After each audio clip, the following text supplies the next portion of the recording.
વિદ્યાર્થી મિત્રો, હું છું પિંગલ કોંડેલિયા. આપ સૌનું સ્વાગત છે મારુતિ એકેડેમી અમારી યુટ્યુબ ચેનલ પર. આજે અમે યુટ્યુબ ચેનલ પર લઈને આવ્યા છે કે ભાઈ જે ડીલેટના વિદ્યાર્થીઓ છે, દ્વિતીય વર્ષમાં અભ્યાસ કરી રહ્યા છે, એની માટેનો ખાસ છે. કેમ કે આજે અમે એને બ્લુ પ્રિન્ટ વિશે માહિતી આપવાના છીએ કે જે દ્વિતીય વર્ષના વિદ્યાર્થી છે, જે પ્રથમ વર્ષમાં સારા માર્ક્સે પાસ થઈને અત્યારે દ્વિતીય વર્ષમાં આવી ગયા છે, કદાચ એમની કોલેજ શરૂ પણ થઈ ગઈ હોય, તો એમને જે અભ્યાસક્રમ છે એનો કે ભાઈ એને કેટલા પેપર પૂછાય છે, કેટલા કોર્સ છે, એની બ્લુ પ્રિન્ટ શું છે, એમાં શું પૂછાય છે અને ભણવાનો હેતુ શું છે, એના વિશે આજે વાત કરવાના છે. ખાસ તો એ છે કે ભાઈ તમારે કયા વિષયમાં શું ભણવાનું છે અને એનું શું મહત્ત્વ છે કે જે તમને આગળ જતાં શું કામ લાગશે, એના વિશે આજે આપણે વાત કરવાની છે. તો શરૂ કરીએ આજનો વિડીયો. કે ભાઈ આજે વાત કરવાના છે ડીએલએડના જે દ્વિતીય વર્ષના છે કે ભાઈ એને પહેલાં તો વાત કરી લઈએ કે ભાઈ તમારે જો કુલ 7 કોર્સ પૂછાય છે. 7 કોર્સમાં A1 જેમ કે એક છે તો એક કોર્સ છે તો એના 2 ભાગ હોય, જેમ કે A અને B, કે તમે અહીંયા જોઈ રહ્યા છો સ્ક્રીન ઉપર કે ભાઈ 1 છે તો 1A છે, એ જ રીતે 1B પણ, અને જ રીતે 2B 2A 2B 3A 3B, એવી રીતે તમારે કોર્સ હોય છે કે ભાઈ તમારે એક કોર્સમાં 2 કોર્સ ભણવાના હોય છે, 2 સબ્જેક્ટ હોય છે ભણવાના. તો એવી રીતે તમારે કુલ 13 સબ્જેક્ટ થાય અને એક પેપર કેટલા માર્ક્સનું? 35 માર્ક્સનું છે. તમે અહીંયા જોઈ શકો છો કે ભાઈ ગુણ કેટલા છે? 35 છે. અને સમય કેટલો હોય છે કે ભાઈ 1.5 કલાકનો, કે તમારે એક પેપર 1.5 કલાકમાં દેવાનું હોય છે. આ બધી વાતની તમને ખબર તો હશે જ તે, કેમ કે તમે આગળ સેમેસ્ટર 1ની એક્ઝામ એટલે કે પહેલા વર્ષની એક્ઝામ દઈ ચૂક્યા છો, કઈ રીતે તમારે પેપર લખવાનું હોય છે એ વગેરે વગેરે, અને કેવી રીતે પેપર પૂછાય છે એ પણ તમને ખ્યાલ જ હશે કે ભાઈ કઈ રીતે પૂછાય છે. કે પહેલાં 6 માર્ક્સ હોય ને 6 માર્ક્સનો એક માર્ક્સ હોય, પછી 5 માર્ક્સમાં હોય પ્રશ્ન, કે તમે જોઈ શકો છો આપણને અહીંયા પેપર મોડેલ પણ આપેલું છે કે પહેલાં 6 માર્ક્સ છે તેના 6 ગુણ છે, એ જ રીતે 5 પ્રશ્નો છે એના 10 ગુણ છે, એટલે એક પ્રશ્ન કેટલાનો થયો કે ભાઈ 2 માર્ક્સનો થયો. અને એ જ રીતે પ્રશ્ન નંબર 3 કે જેમાં 6 માર્ક્સનું છે અને કોઈ પણ 2 લખવાના છે, એક આપણને અથવામાં મળી રહે છે. અને જ રીતે પ્રશ્ન નંબર 4 કે ભાઈ ગમે તે 2 અને 8 માર્ક્સનો, એટલે કુલ કેટલા? 4 માર્ક્સનો પ્રશ્ન થયો. અને એ જ રીતે ગમે તે એક પ્રશ્નો, એટલે કે આ 5 માર્ક્સનો પ્રશ્ન થયો. તો આ રીતે તમારું પેપર પૂછાતું હોય છે વિદ્યાર્થી મિત્રો. હવે તમને એ વાત કરી લઈએ કે ભાઈ તમારે જે કોર્સમાં તમારે શું ભણવાનું છે. કે ભાઈ સૌથી પહેલું આવે છે તમારે 1A, કે જેમાં તમારે ભણવાનું છે બોધ અને જ્ઞાન. કે ભાઈ શું ભણવાનું છે? બોધ અને જ્ઞાન. તો એમાં આવે શું અને એનું ભણવાનું મહત્ત્વ શું છે એના વિશે વાત કરીએ. કે ભાઈ બોધ અને જ્ઞાન છે કે જેમાં સૌથી પહેલાં તો ઉપદેશ, એને ભણવાનો હું કામ જરૂરી છે, એનો ઉપદેશ છે કે ભાઈ હું કામ ભણવું જોઈએ. કેમ કે બાળકમાં જે શિક્ષક બનવા જઈ રહ્યો છે એનામાં સંરચનાવાદી, એટલે કે કેવું કે ભાઈ કેવું શિક્ષણ આપવાનું છે કે ભાઈ એવું પ્રાયોગિક શિક્ષણ આપવાનું છે કે ભાઈ જેમાં રમતગમત પણ સામેલ હોય, જેમાં બાળકને બૌદ્ધિક જ્ઞાન પણ મળે, સાથે સાથે વ્યવહારિક જ્ઞાન પણ મળે એવું જ્ઞાન. અને અધ્યયનની લાક્ષણિકતા છે, વર્ગખંડ અને સંરચનાવાદ છે. વર્ગખંડમાં અધ્યય એટલે કે વિદ્યાર્થીની શું ભૂમિકા હોય એ, અને એ જ રીતે શિક્ષકની શું ભૂમિકા હોય એ વિશે આપણે વાત કરવાના છે. માહિતી છે તો ભાઈ સંસ્કરણ છે, જ્ઞાન માહિતી જેને કહેવાય છે એનું સંસ્કરણ કેવી રીતે થાય છે. પછી સ્મૃતિ છે કે ભાઈ લાંબા ગાળાની સ્મૃતિ, ટૂંકા ગાળાની સ્મૃતિ, સંકેતીકરણ, પુનઃ સ્મૃતિ, ધ્યાનને અસર કરતા પરિબળો વગેરે જે તમારે ભણવાનું છે. અને એ જ રીતે જે જ્ઞાન વ્યક્તિગત અને જ્ઞાનમાં વ્યક્તિગત અને સામાજિક સાંસ્કૃતિક તફાવત, કે ભાઈ એમાં તફાવત શું હોય કે ભાઈ અમુક વિદ્યાર્થી એવા હોય કે જેને સમજવામાં મુશ્કેલી અનુભવાતી હોય, તો એવા અધ્યયનમાં મુશ્કેલી સમજતા હોય, તેમાં ડિસ્લેક્સિયા આવે, ડિસ્કેલ્ક્યુલિયા આવે, ડિસ્ગ્રાફિયા આવે. આ બધું તમારે સમજવાનું છે કે આ વૈજ્ઞાનિક નામ છે, એમાં શું વિદ્યાર્થીઓને અસર થતી હોય છે, ત્યારે શિક્ષકે કઈ રીતે કામ લેવું જોઈએ. આ બધું તમારે આ ભણશો તો જ તમને સમજાશે, એટલે ભણવું ખાસ જરૂરી છે. શિક્ષક તો વિદ્યાર્થી મિત્રો આપણે બની જ જવાના છીએ, પરંતુ શિક્ષક બન્યા પછી કઈ રીતે આપણે ભણાવવું એના વિશે તો આપણને ખબર હોવી જોઈએ ને. એટલા માટે આપણે આ ભણવાનું છે, આ ભણવું ખાસ જરૂરી છે વિદ્યાર્થી મિત્રો. કે ભાઈ શું કહેવાય છે ડિસ્લેક્સિયા શું છે, એનો એટલે કે બાળક કોઈ છે તો કોઈક જોવામાં ખામી છે, કોઈને લખવામાં ખામી છે, કોઈકને સાંભળવામાં ખામી છે. તો આ બધી ખામીની સાથે તમારે શિક્ષણ આપવાનું છે. આપણે ડૉક્ટર તો છીએ ને કે એની ખામી સુધારી દઈએ, પરંતુ આપણે એ ખામીની સાથે બાળકને સમજાવવાનું છે. તો એક શિક્ષકની ભૂમિકા કેવી રીતે બજાવવી જોઈએ એના વિશે આપણે આમાં ભણવાનું છે. તો આ ચેપ્ટર તમારે ખાસ ભણવું જરૂરી છે. ડિસ્લેક્સિયા છે વગેરે જેવું આ પેપરમાં આપણે ભણવાનું છે વિદ્યાર્થી મિત્રો, એટલે આ ખાસ ભણવું જરૂરી છે. આ બસ આપણે બે રીત હોય વિદ્યાર્થી મિત્રો કે ભાઈ એક તો આપણે શું કરતા હોય કે ભાઈ રટ્ટા માર કે બધું વાંચી નાખો, પરીક્ષા દઈ દો, પાસ થઈ ગયા, બીજી જ ક્ષણે ભૂલી ગયા. આવું નથી ભણવાનું. આપણે એને લાંબા ગાળાની સ્મૃતિમાં સેવ કરવાનું છે કે ભાઈ આ જે ભણ્યા એ આપણા વ્યવહારમાં કામ લાગે એવું ભણવાનું છે. આ સ્કિલ બેઝ છે તમારું.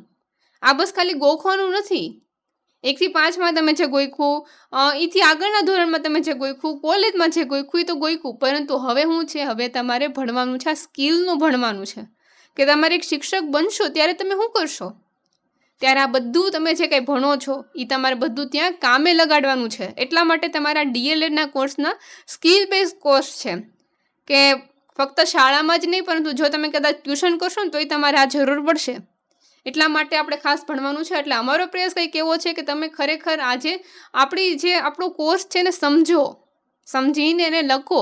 હવે સમજેલું વિદ્યાર્થી મિત્રો લાંબા સમય સુધી યાદ રહે અને ગોખેલું ટૂંકા સમય. એટલે આપણે શું કરવાનું છે કે ભાઈ લાંબા ગાળાની જે સ્મૃતિ છે એમાં સેવ કરવાનું છે, ટૂંકા ગાળાની સ્મૃતિમાં નથી કરવાનું. એટલા માટે અમારો પ્રયાસ કંઈક એવો છે કે ભાઈ અમે તમને આ દરેક કોર્સમાં જે કાંઈ ચેપ્ટર છે એને સમજાવીએ અને એનું મહત્ત્વ તમને કહીએ, જેથી કરીને તમે એનું મહત્ત્વ સમજો અને વિદ્યાર્થીમાં પાસે જ્યારે તમે કામ લો છો ત્યારે તમે આ બધું એનામાં ઉતારો. આ રીતે કામ કરો. હવે પછી આવે છે રમતો. તો આપણને રમતો તો શું હશે, પરંતુ એને પણ એટલું મહત્ત્વ આપ્યું છે કે ભાઈ રમતોથી શું થાય. તો તમે જોઈ શકો છો અનુક્રમણિકા કે ભાઈ રમતનો અર્થ, રમત બસ ખાલી રમાડી દેવું એવું નથી હોતું, પરંતુ રમત સાથે ઘણા બધા શું કહેવાય કે ગુણધર્મો જોડાયેલા હોય છે કે ભાઈ રમત રમતથી થતા ફાયદા છે. સહયોગની ભાવના બાળકમાં વિકસે, શારીરિક રીતે બાળક મજબૂત બને. રમત સાથે શિક્ષણનું હવે ઘણું મહત્ત્વ છે. NEP 2020માં પણ રમતને આપણે ખાસ મહત્ત્વ આપવામાં આવેલું છે. સ્પોર્ટ્સ શાળાઓ એટલે જ તે ખાસ કરીને ખોલવામાં આવી છે. રમતના પ્રકાર છે, વ્યક્તિગત રમત છે, સાંઘિક રમત છે. આવું બધું તમારે એક્ઝામમાં તો પૂછાશે. તે સાથે સાથે તમારે શું મહત્ત્વ છે એ પણ સમજવાનું છે. ફાયદાઓ છે, રમત રમતથી થતા ફાયદાઓ, જેમાં સૌથી છે ભાવનાત્મક ફાયદા, વિકાસાત્મક અને શિક્ષણાત્મક. કે ભાઈ રમત છે એ શિક્ષણ સાથે પણ જોડાયેલી છે. ભાવનાત્મક એટલે માણસના વ્યક્તિગત રીતે પણ જોડાયેલી છે અને એનો વિકાસ કરવા માટે પણ એની સાથે જોડાયેલી છે. રમત રમતા પહેલાં શિક્ષકે ધ્યાનમાં રાખવાની બાબતો, યસ આ તો આપણને ખબર હોવી જ જોઈએ એક શિક્ષક તરીકે. એટલે આ તો તમારે ખાસ ભણવાનું જ છે અને સમજવાનું પણ છે. બાળકના શારીરિક વિકાસ સાથે જોડાણ કે ભાઈ બાળકનો છે એ સંપૂર્ણ રીતે શારીરિક વિકાસ કેવી રીતે થઈ શકે એની સાથે રમતનું શું મહત્ત્વ છે એ પણ આપણે જોવાનું છે. બાળકના સામાજિક વિકાસ એટલે કે સમાજ સાથે એક જૂથ છે, એક આખી ટીમ હોય તે ટીમ સાથે કઈ રીતે જોડાય છે તો એનો સામાજિક વિકાસ થશે.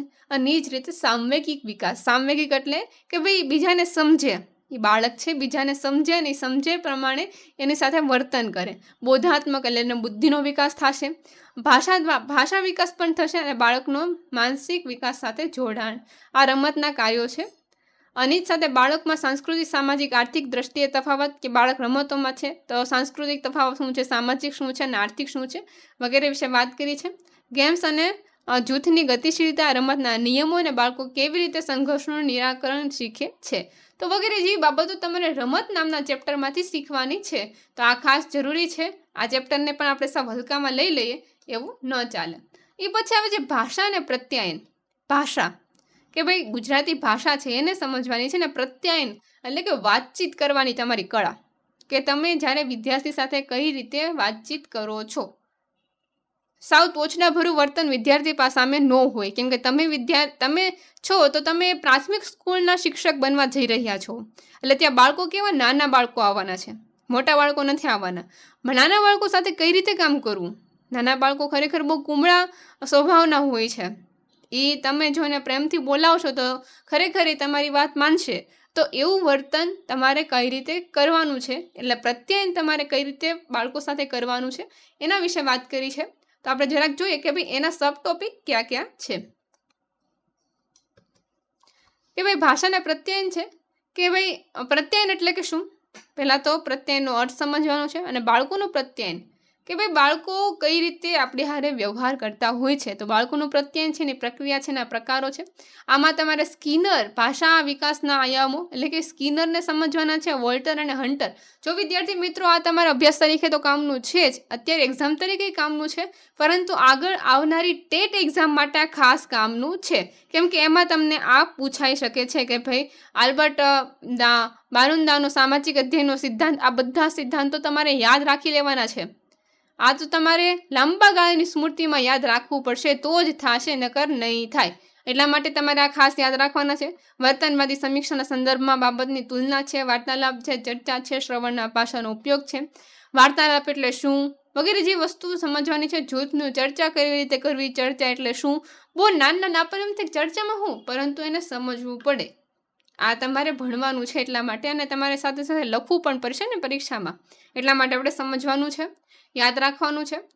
પછી શું છે કે ભાષામાં સામાજિક સાંસ્કૃતિક તફાવત છે, લઢણ છે, ભાષાશાસ્ત્રીય તફાવત છે, બહુસાંસ્કૃતિક વર્ગખંડ, શિક્ષકની ભૂમિકા છે કે ભાઈ શિક્ષકે કઈ રીતે કામ કરવું છે.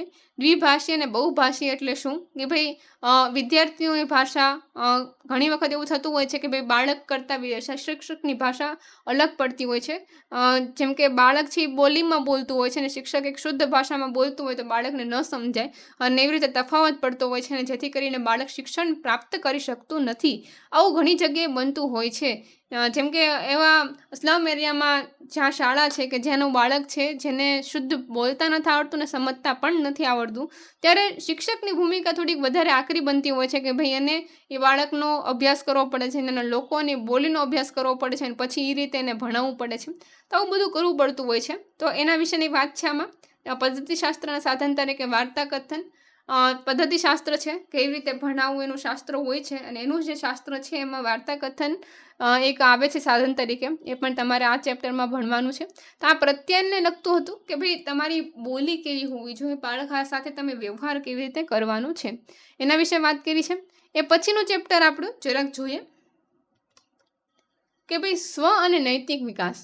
સ્વ અને નૈતિક, સ્વનો વિકાસ અને સાથે સાથે નૈતિક વિકાસ કરવાનો છે, એના વિશેની વાત કરી છે. તો એ ચેપ્ટર આપણને શું કહે છે એ જરાક જોઈએ. તો સૌથી પહેલાં પ્રસ્તાવના, સ્વની ઓળખ. સ્વ એટલે શું, સ્વ એટલે કે પોતે, અને પોતાની ઓળખ કરતાં શીખવાનું છે. અને પદ્ધતિ છે, વ્યક્તિત્વ અને સ્વનો ખ્યાલ છે. સ્વનું પૃથ્થકરણ છે, જેમાં આત્મનિરીક્ષણ, પોતાની અંદર નિરીક્ષણ, આત્મસાક્ષાત્કાર, આત્મનિરૂપણ, આત્મપ્રણાલી વગેરે જેવું તમારે કરવાનું છે. આમાં પણ નૈતિક વિકાસના તમારે આવે તો કોહલબર્ગ અને કોરોન ગિલગનના સિદ્ધાંતો છે, આ પણ ખાસ જરૂરી છે વિદ્યાર્થી મિત્રો, આગળ આવનારી પરીક્ષા માટે પણ ખાસ જરૂરી છે. નૈતિક વિચારશક્તિ અને સાંસ્કૃતિક તફાવતો, આ પણ ખાસ જરૂરી છે વિદ્યાર્થી મિત્રો આ ચેપ્ટર આપણા માટે, કેમ કે આમાં આપણે વ્યવસાયિક રીતે મહત્વનું છે, અને સાથે સાથે આપણા પોતાને શીખવા માટેનું ઘણું મહત્વનું છે આ ચેપ્ટર. તો આ હતું તમારું વિદ્યાર્થી મિત્રો ચેપ્ટર નંબર 4. અને આવી જ રીતે તમારે કુલ 4 ચેપ્ટર પૂછાય છે, ચારેને આપણે 10-10 માર્ક્સ આપવા જોઈએ, જેથી કરીને આપણે વ્યવસ્થિત રીતે એને કામ કરી શકીએ. આ તમારું 1A હતું કે બોધ જ્ઞાન અધ્યયન અને સામાજિક સાંસ્કૃતિક પરિપ્રેક્ષ્ય. તો આ હતું તમારી પહેલી બ્લુ પ્રિન્ટ. એ પછી આવે છે 1B વિદ્યાર્થી મિત્રો, કે ભાઈ 1B છે. તો 1B શું છે, એનું કોર્સનું નામ છે સ્વની સમજ અને શૈક્ષણિક દ્રષ્ટિબિંદુનો વિકાસ. કે ભાઈ આમાં તો ફક્ત સ્વ ઉપર જ ધ્યાન આપ્યું છે કે સ્વની સમજ છે, અને શૈક્ષણિક દ્રષ્ટિબિંદુનો વિકાસ છે કે ભાઈ શૈક્ષણિક રીતે દ્રષ્ટિબિંદુનો વિકાસ કેવી રીતે કરી શકાય એના વિશે વાત કરી છે. પેપર તો સેમ જ રહેવાનું છે, તેનું માળખું કે કઈ રીતે પૂછાય છે એ હવે આપણે જોઈ લઈએ કે આ કોર્સમાં શું છે. કે તમે જોઈ શકો છો કે ભાઈ આમાં જર્નલ રાઇટિંગ છે, કે ભાઈ જર્નલ એટલે શું ને જર્નલ શા માટે રાખવી જોઈએ, જર્નલના ભાગો શું છે, એટલે લેખિત બાબતો છે. પછી રાઇટિંગ ટાસ્ક છે કે ભાઈ આમાં અધ્યયન છે. આમાં તમારે એક શિક્ષક તરીકે ઘણું મહત્વનું છે કે તમારે કાર્યશાળા છે, વર્કશોપ છે, સેશન વાઇઝ કાર્યશાળાની રૂપરેખા છે વગેરે કઈ રીતે કરવું. તાલીમાર્થી સ્વ મૂલ્યાંકન ચેકલિસ્ટ, એટલે કે તમારે જે આ કામ દરમિયાન ચેકલિસ્ટ ભરવાની હોય છે. પારિભાષિક શબ્દોની સરળ સમજૂતી, એ ચેપ્ટર નંબર છે. આમાં તો એવું કંઈ ખાસ છે નહીં, આમાં તમારે એક શિક્ષક તરીકે તમને આગળ જે મહત્વનું છે એ ભણવાનું છે. આમાં બાળકોને મહત્વનું કંઈ નથી ભણવાનું, પરંતુ ફક્ત તમારી માટે ભણવાનું છે. તમારે જર્નલ આવશે તો જર્નલ લખવાનું મહત્વ શું છે, શા માટે લખવી જોઈએ, એની નમૂનાની પ્રશ્નાવલી આમાં આપવાની છે. તો એ બધું તમારે આમાં ભણવાનું રહેશે. ટાઈપિંગ ટાસ્ક છે એ પણ આમાં કરવાનું રહેશે. પ્રવૃત્તિ છે, હેતુઓ છે, પ્રસ્તાવના વગેરે. તો આ તમારે એક તાલીમાર્થી તરીકે એક શું કહેવાય કે ડીએલએડના વિદ્યાર્થી તરીકે તમારે આ પેપર ભણવાનું રહેશે કે દ્રષ્ટિબિંદુનો વિકાસ છે, શૈક્ષણિક દ્રષ્ટિબિંદુનો વિકાસ કેવી રીતે કરી શકીએ. તો વિદ્યાર્થી મિત્રો, આ હતી તમારી પેપર નંબર 1B બ્લુપ્રિન્ટ. બીજું તો કંઈ ખાસ છે નહીં વિદ્યાર્થી મિત્રો. આ પેપર પર તમારે કુલ 35 માર્ક્સનું રહેશે અને 1.5 કલાકમાં તે દેવાનું રહેશે. તમે જોઈ શકો છો આ તમારું મોડલ પેપર છે કે ભાઈ કેવા કેવા પ્રશ્ન એમાં પૂછાઈ શકે છે. વિશેષ તો ખાસ કાંઈ છે નહીં. આવી રીતે તમારા પેપર પૂછાતા હોય છે. તો આજે આપણે વાત કરી 1A અને 1Bની, કે જેમાં આપણે જોયું કે ભાઈ બોધ અને અધ્યયન છે, રમતો છે, કઈ રીતે રમતો છે ને વગેરે જેવી વસ્તુ વાત કરી, કે ભાષા પ્રત્યયન છે, સ્વનૈતિક વિકાસ છે વગેરે વિશે વાત સમજી અને શું કામ ભણવું જોઈએ એ પણ જોયું. એ જ રીતે આપણે 1Bમાં પણ જોઈ ચૂક્યા છે કે ભાઈ જર્નલ ટાઈપ રાઇટિંગ અને રાઇટિંગ ટાસ્ક શું છે એના વિશે પણ આપણે વાત કરી. તો આ હતી તમારી બ્લુપ્રિન્ટ વિદ્યાર્થી મિત્રો. વિશેષતામાં કંઈ કહેવાનું રહેતું નથી. આગળની બ્લુપ્રિન્ટ પણ આપણે આગળના લેક્ચરમાં જોશું. અને એ પહેલાં એ ખાસ વાત કે ભાઈ અમારો જે તમને લેક્ચર ગમતો હોય તેને લાઇક, શેર અને સબસ્ક્રાઈબ કરો, જેથી કરીને તમારા જેવા બીજા વિદ્યાર્થી સુધી પણ અમે પહોંચી શકીએ. અને કંઈ વિશેષ તમારે જાણકારી જોતી હોય તો અમારી ચેનલ દ્વારા તો આપવામાં આવતી જ રહેશે, પણ તમે પણ કહી શકો છો કે ભાઈ અમારે આની જરૂર છે, અમને આ સમજાવો, તો અમે કહી શકીએ છીએ. વિશેષ તો કંઈ કહેતું નથી. ફરી મળીએ આવતા લેક્ચરમાં. ત્યાં સુધી આવજો. Bye, see you soon.